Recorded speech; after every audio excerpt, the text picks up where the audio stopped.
Hey everybody, my name is Mike Krupa, and today I'm going to start digging into the final step of the remodel benefits process, which is reward. Now, the remodel benefits process exists to realign incentives within your health insurance plan so that you can create an affordable and sustainable health insurance plan that your employees love. But when you remodel a health insurance plan, at some point you are going to be asking your employees to do something different or to make a change. And us as humans, we naturally resist to change. And what I have found is that my most successful clients at managing change are actually rewarding employees when they are making a change. And that's also how you get employees to like the plan that they enroll in, is give them rewards. And today's story is one that I've shared before. It's about a local Midwest manufacturer who has about 90 employees enrolled on their health insurance plan. And a little over 2 years ago, they decided to remodel their entire health insurance plan. And during that 2-year time frame, they not only cut their costs by 35%, but they have also significantly improved the benefits that they offered their employees. And over the next few videos, I'm going to show you exactly how this employer structured their plan design, their employee contributions, and other incentives they built within their plan to incent employees to make great healthcare decisions. But first, I'm going to dig into the structure of their plans before they remodeled their health insurance plan and show you what kind of incentives that those plans created. They offered 2 different plan options you could choose from. Both were HSAs, and you can see right off the bat the primary difference between these 2 HSA plans is a $2,800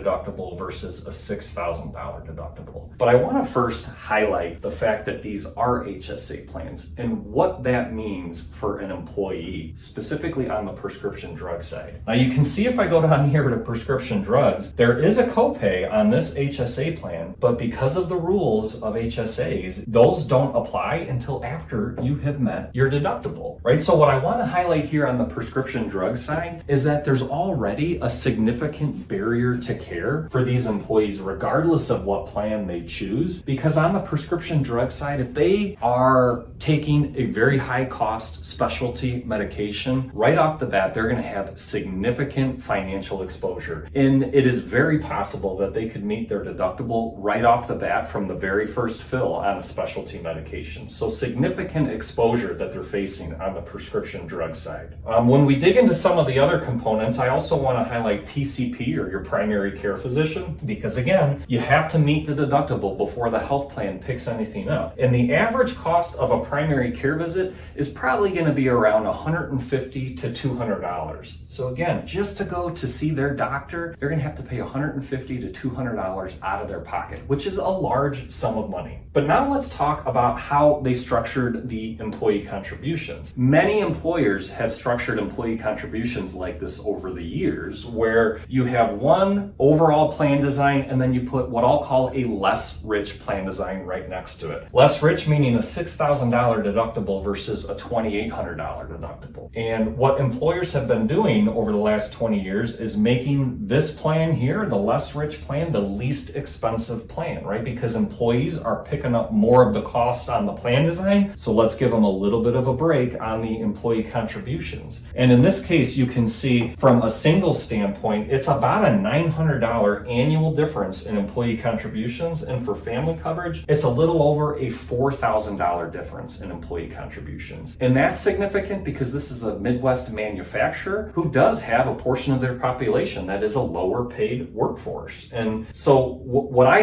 typically see happen in an HSA plan is, there's 2 types of people that typically enroll in an HSA. You have people that take that because they want a tax shelter for their HSA, right? They want to put more dollars away. And then you also get employees that take this plan because it is the lowest cost plan option, and simply it's what they can afford. Sometimes it's either do this or not have insurance at all. And this creates a unique problem in the marketplace that we've seen over the last 20 years, which is that when individuals who are on the lower paid side take the lowest cost plan because that's all they can afford, what we've seen happen is that at some point you're going to get employees that are going to take a serious look at actually getting care, taking that prescription, going to see their PCP versus not going at all. And foregone care is one of the biggest problems that we've seen in HSA plans over the last 20 years. And now look what happened with the enrollment in these two plans. 23% of the population took this HSA,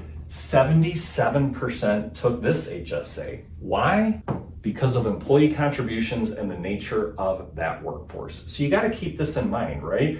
And what I've always said with HSA plans, when you get the wrong people that enroll in an HSA plan and they have to decide between getting care or going into debt, they could forego care and eventually down the road, they could become a large claim on your health insurance plan. In COVID-19, with what we saw in foregone care and the explosion of claims following, is modern day proof that this has been a slow bleed with HSAs over the past 20 years. So I think it's important before we dig into how this employer remodeled their health insurance plan, what they looked like before, how they structured the design and contributions, and what kind of unintended consequences that had